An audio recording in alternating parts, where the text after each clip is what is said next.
Good morning mga mare! Isa na naman panibagong araw. For today's video mga mare, maaga ako nagtungo dito sa palengke sa amin.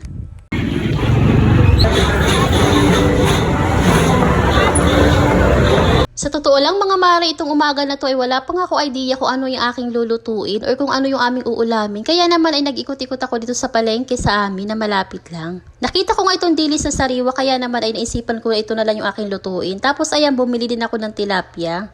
Bumili lang ako ng dilis mga mari ng kalahating kilo kasi matagal-tagal na rin hindi kami nakakaulam ito. Sabi ko ay totorta ko na lang ito. At ayan, pinadoble ko pa nga kaya ito yung plastic at bumili din ako nito sa kabilang tindahan naman itong dahon ng sibuyas sa halagang 10 piso.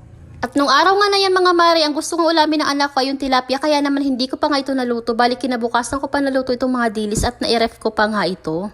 Nang mahugasan ko nga itong mga dilis mga mari, inilagay ko nga ito sa isang bowl. Tapos ayan, maglalagay ako dito ng half cup ng harina, 1/4 cup naman ng cornstarch. Maglalagay din ako dito ng crispy fry o kahit anong chicken breading mixture, 1/4 cup. Naglagay din ako dito ng 1 teaspoon ng garlic powder, 1 pirasong itlog, 1 medium size na sibuyas, at saka 4 cloves naman ng bawang na hiniwa-hiwa. Maglalagay din ako dito ng 1/4 cup naman ng dahon ng sibuyas.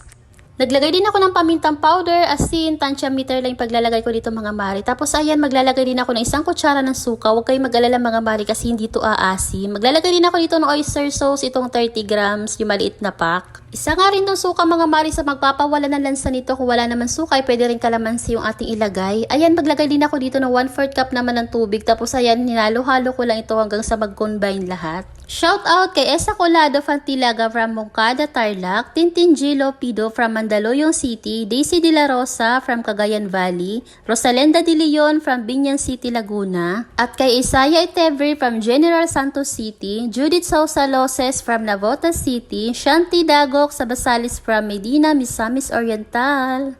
Nung mahalo-halo ko na ngayon mga mari yung ating mixture naman ng dilis, ayan, ipinirito ko na nga ito hanggang sa maging golden brown lang. Depende na sa atin kung gaano kalaki kasi tayo naman yung kakain.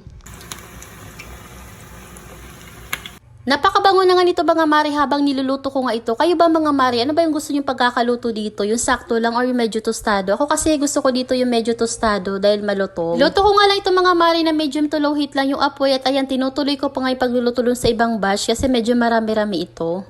Matapos ko nga ito may prito lahat mga mare, ito na nga yung ating finished product. Ito na yung ating tortang dilis. Ayan, kainan na tayo mga mare. Para sa akin mga mare, perfect talaga dito pagkasuka na maanghang yung sausawan. Pero nakadepende na sa atin kung ano yung gusto natin gawin sausawan dito.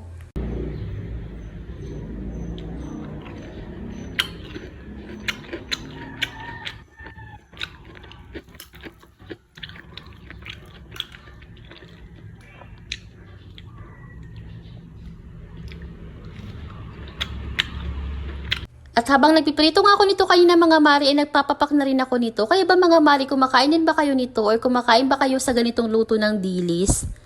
And yun lang muna for today's video mga mare. Marami pong salamat sa inyong panonood. God bless!